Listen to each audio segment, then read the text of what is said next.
Did I say Michael Atherton? I'm joined by former South African captain Graeme Smith, or is it now the Commissioner we should be calling you? Yeah, thanks, Wardy. Fancy name.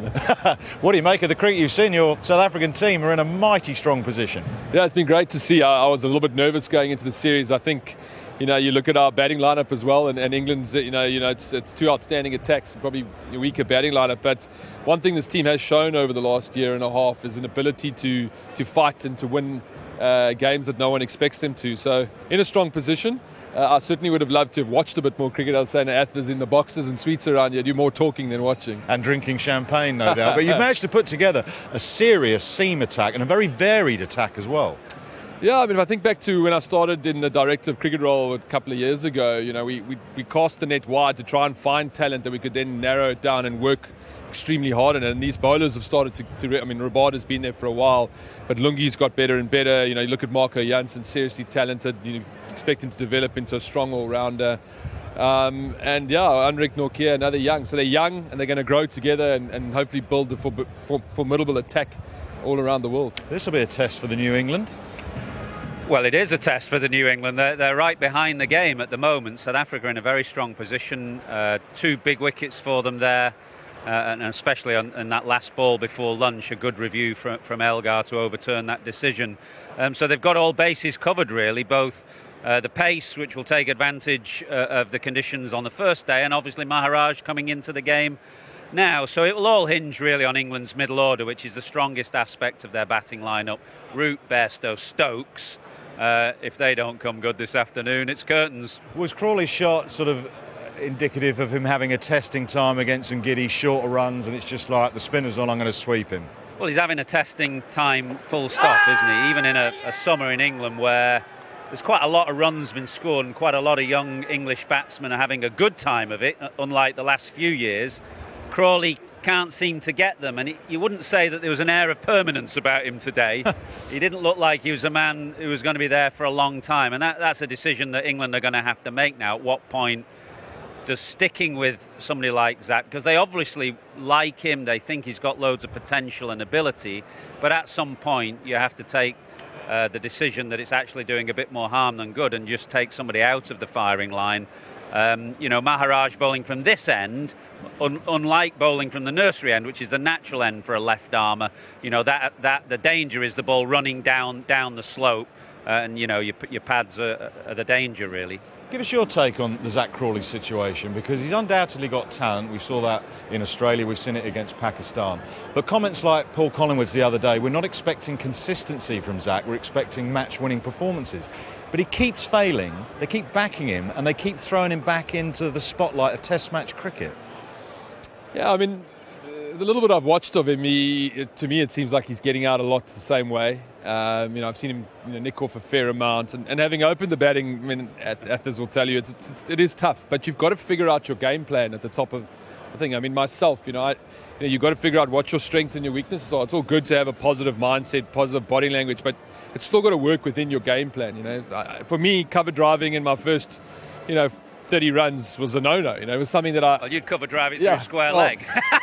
And ultimately that's what worked for me, because I always wanted to score back at the bowler, and so I wanted to take the slip side of play as much as I could. Then I knew if it was short and wide I would cut, pull, until I was in. Then the game's different. So he's got to almost fundamentally figure out what that game plan is for him, what he does and doesn't do at the top of the order to get himself in, because you're up against the new ball, you're under challenge. Any opener would tell you that the essence of cricket at the highest level when you're an opening batsman is that little area around off stump, because the best bowlers put it on the top of your off stump time and time and time again, and when Graeme talks about getting out the same way, he's really talking about kind of nicking off on off stump or just in that channel, and that's the game as an opening batsman. And that if you're struggling to sort that aspect of your game out, then it's an issue. It is, and if you look at the top players in the world, you fail more than you succeed as a batter. I mean, the best batters have scored 1 in 3. So when you're out of form, you're out of confidence, you play out of your box. You push your hard hands, you're trying to get to that 20-30, and he's got to find a way to sort of clear his head out and calm down and figure out his game plan. And Pope's dismissal? Again, the end that Maharaj is bowling from, the threat really is to the inside edge rather than the outside edge. I'm sure at some point we'll see Maharaj switch ends and bowl into Ngidi's footmarks and look to take the ball away from the right-hander down the slope. But here, everything is running in. Pope's just got slightly the wrong side of the ball and trying to hit it slightly too square rather than perhaps straighter to mid-wicket, and a good review from Elgar. Rabada could have had Lees, and Keegan Peterson dived straight across in front of Markram. What is your view on that? Is it that you back the slips fielder if he sees it to go for it, or is it there's a better relationship that needs to be worked out between those two as to where it's going? I watched that, and I think South Africa have taken the option of being quite wide. They've given an opportunity to know which is your catch, and you go for it. But that's often just instinct. You don't have time to think. It's just a reaction. You either stand still or you go for it. Depends on the way you react to the delivery. So you don't have time to plan or to think, or it's just how you move. But how much is that relationship though developed over time in the slips? So I was next to Jacques Callis for a lot of years, and I knew his strengths and weaknesses as a number 2. I was always number 1. So I knew that he was really strong to his left, so I could push him out wide. That side, he struggled to move to his right side, bring him slightly tighter. It also depends on your relationship with your keeper, So you do build a relationship, you understand each other, who can do what. And we formed a really strong slip cordon because of that, My biggest thing was trying to get him up closer. He was, Jakes was always hiding away under those sunglasses. And you mentioned that the bowling, and particularly Ngidi, and his opening spell today was quite eye-catching, because the skill he has now developed and the accuracy with that pace is really something for South Africa and him to build on. I think the first thing that stands out with me with Lungi is he's always been fit, but he's looking much fitter now. He's looking much more athletic. And in Test cricket, that was something that he is a big, strong, heavy boy naturally, so his fitness is always something you'll keep an eye on, and he looks in way better condition than I've seen him, so I think that's going to benefit him. His confidence and his skill levels have definitely grown. In this attack, he's probably the one that doesn't get talked about. You look at Janssen, you look at Nortje's pace and Rabada, we know. But he often gets key wickets, Ngidi. I think he's got one of those natural actions that don't always come out the same as well. One will come out really good, the other one might be a little bit different. So, he adds a nice dimension to this attack. I think the other thing is South Africa with their batting could have easily gone for another batter, covered that side, but they've gone for the more attacking approach with their lineup as well. It's working at the minute. England are 38 for 2 at lunch on day 3, but you're over here not as director of cricket or captain, you're over here as the commissioner. Tell us about this new T20 league that you've set up. Yeah, I think it's something that's been in the making in South African cricket for a long time. I think it's been trialled once or twice, and SA cricket never quite got it right. I just think it was important. South African cricket needed to get something, needed to get its own commercial league going, like the rest of the world has, get a seat at the table. And it's something we're very excited about. It's taken a year of hard work to get to where we are now. We're excited with the partners that we got, and we're looking forward to it. South Africa pulled out of 3 ODIs in Australia in order to make sure your best players are available for the new league. Just talk about that decision, the possible ramifications. You may have to, it may cost you World Cup qualification points. And is that decision a kind of pointer to where the priorities are going to be in the future? I don't think so. I think, look, for 4 weeks of an entire year, the priority will be, the league. I fear that if we hadn't done this, just looking at it, South African cricket could have probably lost 8 to 10 players to this UAE league, with that going on. So there has to be an element of investment into our game to keep our players. The free agencies are a big issue. But I think that people also look at those 3 ODIs wrong. Yes, South Africa hasn't handled their ODI cricket as well. It should never be in this position. But for South Africa to be in Australia out of their key part of the summer, financially is a huge stress for them. It's like asking England not to play during your summer. So I think the commitment that South African cricket has made to go for those 3 test matches, one, I think is good for the game. It's something that won't happen often. And 2, I know that Cricket South Africa bent over backwards with Cricket Australia to try and find a solution. But either you move this way, then they take priority in their big bash. And I really know that Cricket South Africa really tried hard to solve that problem with them. So there are 6 new franchise teams that are all privately owned, so private equity is coming into South African cricket. All the owners are IPL owners. Just talk to us, because we're probably going to face that here with the 100 in a few years' time. It's fairly certain to me that ECB will look to sell those teams. Talk to me about both the opportunity and the inherent dangers in private equity coming into a game. I think, for me, Cricket South Africa is still the major shareholder in this. The investment into the South African game is still going to happen. It's not people coming in and taking cricket away from the federation, as maybe what's happening in the UAE. A majority South African-based player group, investment into the game, investment into grassroots as well, taking pressure off Cricket South Africa. I mean, big part of this private ownership, these owners had to look at the grassroots programs, the development programs, and how they would impact that and the investment into that. So that's huge. I think our player opportunity now, the professionalism into the game, the opportunity for our players to interact with some of the top players in the world, top coaches, really professional cricket environments, I think is important for us. And hopefully that will see a talent pool that really gets stronger and stronger and benefit cricket across the board. But we needed partners that were sustainable, athletes that could help us carry this league into the future, build with us, not looking to make a dollar early on, that they were prepared to invest in South African cricket and grow this opportunity with us. And I think the key difference for us is that the money will flow still back into the game. You've talked about all the opportunities there. I mean, are there any dangers? Obviously, private equity is looking for a profit at the end of the day. You may say that it's not going to be an immediate profit. Cricket South Africa will be the regulator of the competition, so you're keeping some kind of ownership and control there. But do you see any potential drawbacks and dangers to private equity? We don't. I mean, we went through a really independent process here. We hired an audit firm to assess, to find the most sustainable partners that we could. So I think it's fantastic for our game. I mean, it's certainly going to be an investment into our game that South African cricket desperately needed. I think the pressures on nations like, I guess, New Zealand, West Indies, South Africa, to stay financially sustainable, to keep up with the Englands, the Indias and the world game, to stay competitive is hugely important. I don't think world cricket can afford South Africa or any one of the top nations to start fading away. The standard of their game, the investment into the game. So this helps us. I think this benefits that. And hopefully that'll flow into the Test cricket standards, the one-day cricket, the international T20s. The challenge, I guess, is the world game and how it balances itself. And I think that's what everyone's trying to figure out right now. And that is the key issue, isn't it? Because I understand your decision and your desire to have a seat at the table, as you put it. ECB have done exactly that with 100, but every nation has one. The calendar for international cricket just gets squeezed. Can you also see a scenario whereby one of the big franchises might, let's say, take a Joss Buttler or Jofra Archer or Kahisa Rabada and say, well, we'll contract you for 12 months and use you at our various leagues, and then, all right, you can go and play for South Africa now? Yeah, I mean, I definitely think that's something that needs to be discussed, because you can't say that's not going to be an option, the way the world game is moving. But even the ICC, I mean, their focus has moved into events-based tournaments, with a tournament now happening every year. You can see that their focus is moving into that space as well.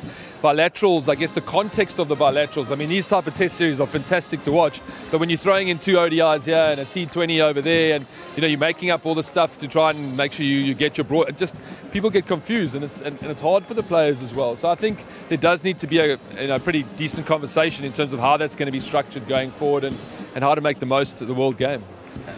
And I mentioned all the franchises are IPL-owned franchises now in South Africa. Why no South African companies get the bid? I know you're at arm's length slightly and you ran it through Deloitte, but is there a frustration in South Africa that there are no kind of big-name South African companies involved? I think when we started this project, we would have loved that, but you've got to attract them. People will have to have the appetite for that as well. And we had 1 or 2 that tried. And just for a league, we couldn't afford to carry people in the league. We wanted this thing to be sustainable from the start.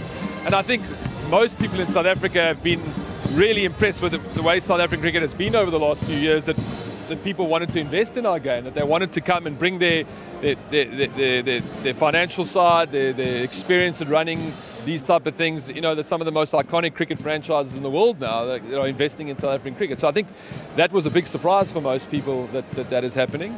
I think there's still opportunities down the line. I think the economic impact on South Africa is going to be massive. the investment into the workforces, the agencies, the people on the ground. Our president has been desperately asking for investment into the country, and cricket is now at the forefront of that as well. So I think there will be a lot that will come. Ward, he talked about the squeeze on the international calendar because every country will have its kind of window for its own franchise tournament. You mentioned that the ICC are essentially moving to an event every year. Do you worry about South Africa and Test cricket, that relationship in the future? If you look at the Future Tours programme, I think South Africa are scheduled to play 28 Test matches over that 5-year period of the next Future Tours programme, which is way down from the number of tests that England, India and Australia will play. Is that a concern? I actually don't know why that is the case. I'd be interested to ask with the Pelletsi, the CEO, and see why that was the case. But I don't think there's any intent to not play Test cricket. I think in general, even in the time I played, England always were playing more Tests than most people. It was just, I think, with a lot of 5-match Test series, but there's no reason there. I think you look at this team now. They've fought really hard around the world to develop this Test side. They take pride in it. Their performances have been excellent. I know there are a lot of people back home watching this with pride. So I guess for me, you see a lot around one-day cricket at the moment, and international T20s. Should it be a domestic-based tournament? So all that stuff needs to be debated. But I still see that there will be in South African cricket. And I'm hoping that what we do at the league, the investment into the players, the grassroots, that talent will flow across the board. And do you still sense with the young players coming through, obviously it's a very different landscape to when you were a 21-year-old and brought in to play and captain South Africa at an unbelievably tender age. It's a very different landscape now. Do you still see with the young South African players coming through a desire and an appetite to play first-class cricket and Test cricket? Yeah, I think it's going to be interesting to see there's someone like a Dewald Brevis now. Yeah. He's really talented. He's contracted by MI9. He's been here for the Reliance team in England this summer. It also helps us. They're investing in him, growing him. He's touring here. He's being looked after. I know he travelled with the national team now, but I think if you had to ask him, he had a real appetite to play for South Africa. He still has that pride of wanting to be there. And I think what we're hoping now, this 4-week tournament, can really keep those players in our game. We won't lose them to other leagues, that they'll choose to still sign their local contract, be invested in South African cricket, because we're now topping them up financially. There's that big opportunity to interact with the IPL franchises, maybe go through to IPL. More of our players go through into the IPL. So we're hoping that investment into the player group now will keep them in our game longer. So a question to you both, actually, really.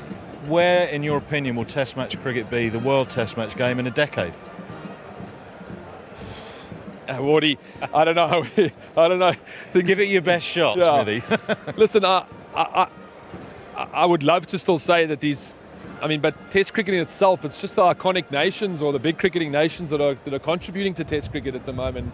I think it's fantastic, especially under Virat Kohli, that India really took Test cricket seriously. They led the way with that. But as long as we got competitive teams, you're not going to have 10, 11, 12, 13, 14 competitive teams. You might only be down to 5 or 6 nations that play Test cricket, at this level. Well, as you know, I've been pretty downbeat about the prospects for Test cricket really ever since the IPL came along, because I thought there are 2 clear trends that would happen. One, that T20 cricket would challenge Test cricket, and secondly, that domestic cricket, franchise cricket, would grow in importance and stature compared to international cricket. So I hope that there's a place and a room for Test cricket, because I do think that it's a precious form of the game. I know the game changes, everything changes, but I think if the game lost cricket played over the multi-day format, it would lose something precious. So a bit of leadership at the top table to try and carve out space and room for the 5-day game. And also you do need space and room then for first-class cricket in your domestic competitions. England do need to play a certain amount of championship cricket. So I hope there's space for it, even though obviously there are challenges. So back to Test match cricket, and specifically at this ground, you've got happy memories here, haven't you? Yeah, we're not going to get him talking about this again. We'll be here for days. Well, let's talk about the drop catch, though. Where's Nas? Where's he? Memories of that day? You just couldn't have asked for more, really. Won the toss and bowling it out cheaply. It probably should have batted. Bad decision. And then Nas dropped me on 9, and everything flowed from there. just one of those memories, and I think I remember you might have interviewed me after those 2 double hundreds. You said, "Is this going to be a defining moment in your career?" And I was 22, and I was like, "Yeah, come on, man, But you come back here today, you still hold the record. You see your band out there, the name on the dressing room. It's just one of those places that just fills you with really great emotions and memories. This guy was a fantastic cricketer, and a lot of admiration for people at the top of the order. Obviously, do it for a long period of time, but not just that. Doing it as captain. How long were you captain for? 10 years? Yeah, about there. I mean, that is an incredible, I say burden. I mean, it's still a wonderful thing to do, but there are pressures, and particular pressures when you're captain South Africa as well, of the kind that, captains of other countries don't necessarily appreciate. So a tremendous amount of admiration for the length of time that he did it. What was that journey like, though, for you as captain and the team to number 1 in the world in the Test match rankings? Those first few years, I think a lot of people thought I was arrogant, but actually it was just a really self-protective mode. Everywhere I went as a young captain, you're being challenged in media, crowds, opposition, trying to take you on. So you form this defensive thing. And I think what kept me in the job in those early years was I had some people skills. I had really good support from the senior players, but also I scored runs. But, that was what probably kept me in the job for the first couple of years.